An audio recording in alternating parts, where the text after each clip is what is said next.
Our main participant, co-participant, our expert political scientist and expert on international affairs, Ramis Yunus, to whom, first of all, as always, I say, Mr. Yunus, good evening, hello. I am incredibly happy to see you.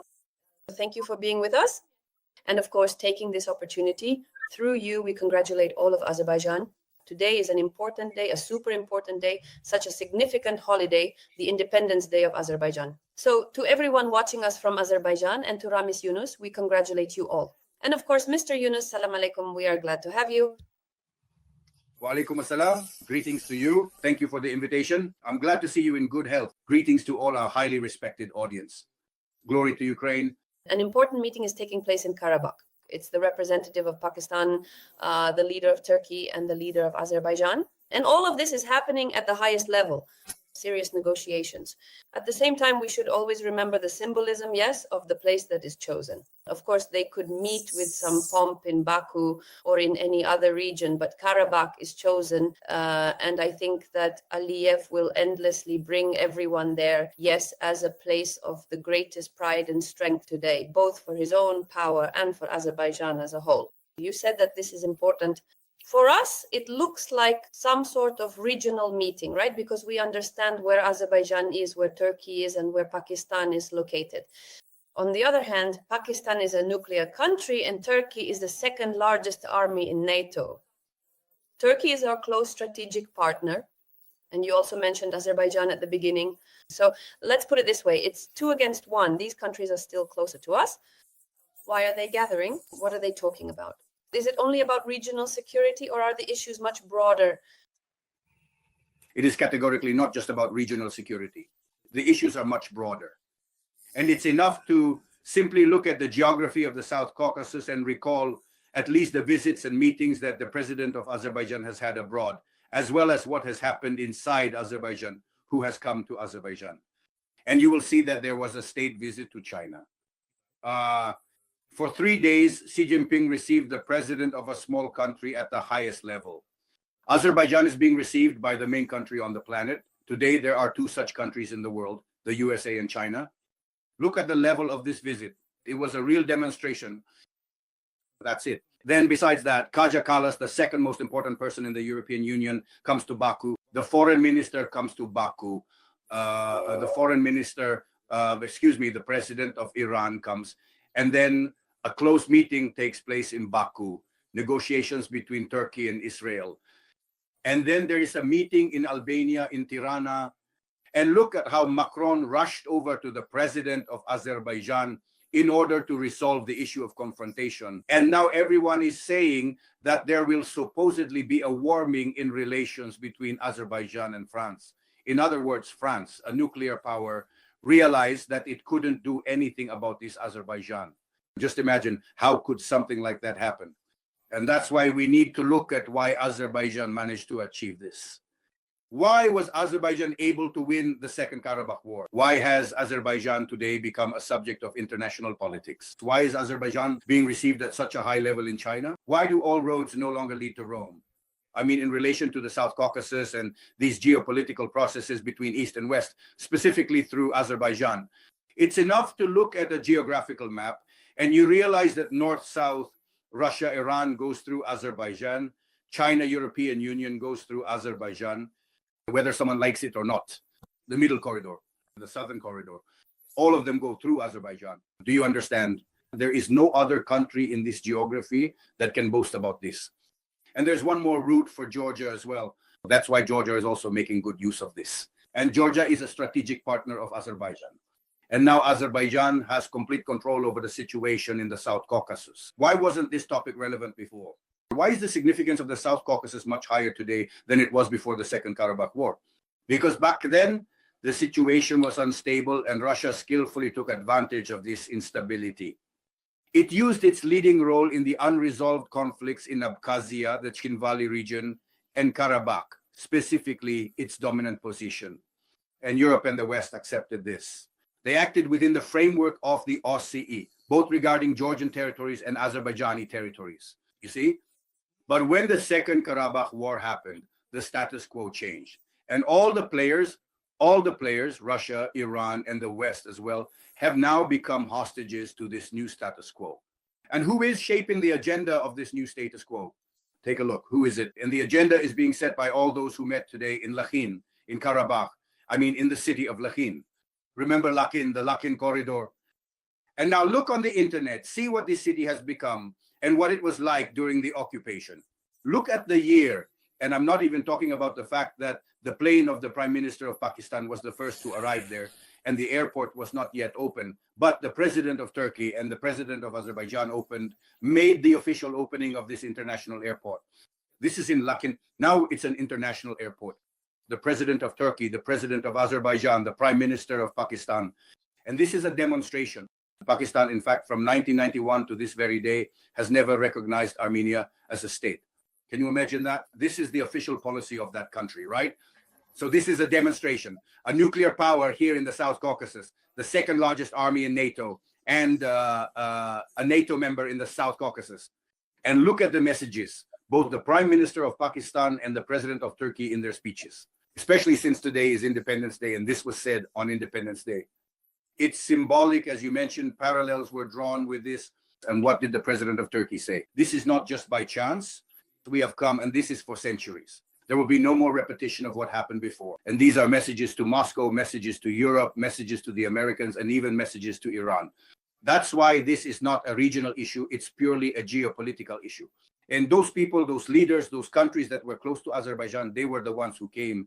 This is a demonstration that will be taken into account. So sometimes you need to pay close attention. Many people don't pay attention to this. If I didn't go on air, if I didn't talk about these topics, if I didn't draw your attention to them, many viewers might not go online, might not open up and find out what's actually happening there. Because today this region has become important because when China moves into Central Asia, what is this 5+1? It means that China wants to work with Europe through Central Asia. Europe comes there with these 5 countries, 5+1, and also holds this meeting. Now Europe wants the same thing. Europe to China, China to Europe. Where does this route go through? Only through Azerbaijan, only through the South Caucasus. Macron wanted to include Armenia in all these logistical processes. Azerbaijan said, no way. So did the French succeed? No, they did not. Armenia remains stuck in the same dead end where it was. And until Armenia fulfills the conditions that Azerbaijan has set regarding the peace treaty, Armenia will remain in this dead end. And neither France nor the United States will help them. And the fact is, first of all, geography, and secondly, those leaders of the 3 countries who met today in Lachin made it clear, on this territory, we are the masters, we will be in charge. This is the territory of sovereign Azerbaijan. Azerbaijan has the Shusha Declaration with us.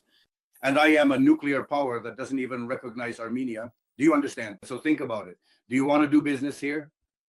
Do you want Chinese goods to pass through Central Asia back to Europe and in the other direction?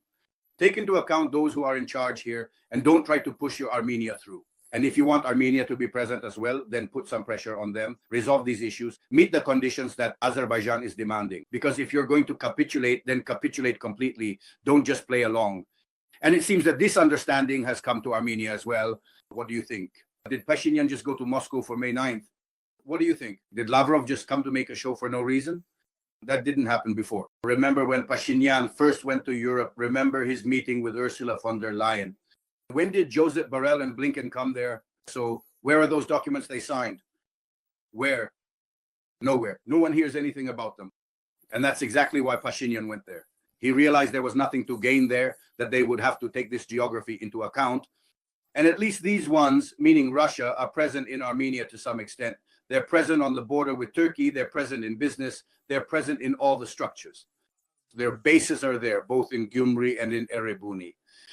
All of this, once again, shows that at least these ones are actually here, and there are no other options. And those who are actually present there, I mean Russia as well, will also have to take into account Azerbaijan, Turkey, and Pakistan.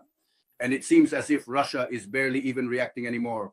Just look at how cautious they are in this situation with the Azerbaijani civilian plane that was shot down, right?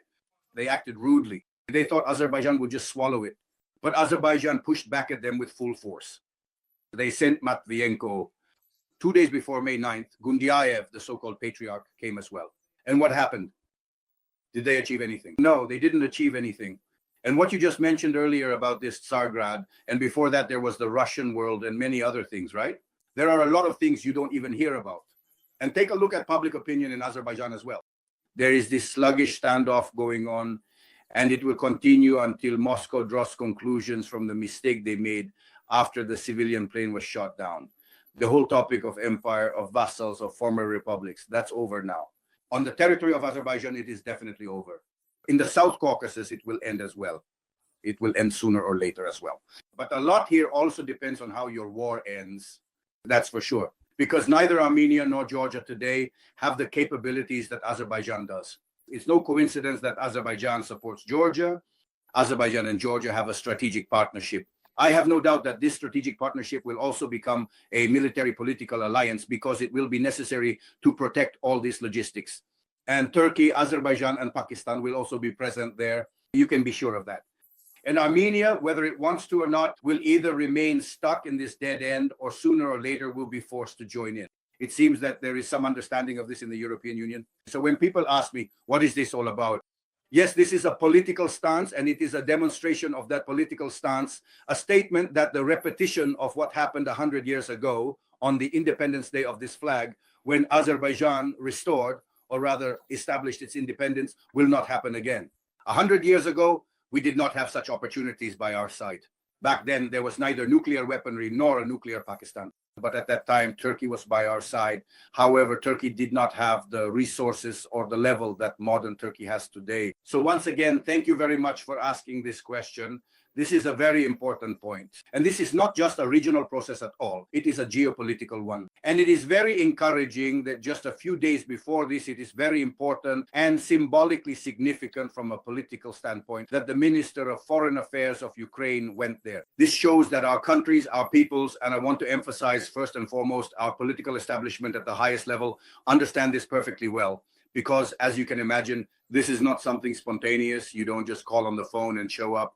This is work that is carried out regularly and not only publicly, as you mentioned. You understand perfectly well that there are many things that are public and don't need to be voiced because the microclimate that exists today between the establishments of Azerbaijan and Ukraine, between Azerbaijani society and Ukrainian society, this is not something that is created in a single day. And as they say, true friends are revealed in times of trouble. And today, the situation itself suggests that everything seems to be coming to a point where decisions will have to be made, and it will be necessary to clearly demonstrate one's position. I am very glad that my homeland, my native Azerbaijan, already has a clear position. And today, no one doubts where Azerbaijan stands, where the Azerbaijani family stands, and who Azerbaijan's strategic partners are, and who historically has carved up my country, but they will not have another chance to do that again. Mr. Yunus, I was just thinking that when you say these are not regional news, that this is not a regional security system, you're absolutely right. The world is being reshaped. This is exactly what you dedicated your lectures to and what we have been discussing with you for the past 3 years. We have witnessed it. The world is changing and it will not be the same as it was before 2022. What it will become, we have yet to see. But in any case, countries that were underestimated just yesterday are changing and becoming stronger. And I sincerely hope that in this new geopolitics, there will be a place for us as well. And to you, Mr. Yunus, thank you very much for your efforts, for your time, for this lecture, because in essence, that's exactly what it is. And once again, congratulations to you, because the entire Azerbaijani people have truly earned this. Thank you. Goodbye. Glory to Ukraine. Glory to Ukraine. All the best.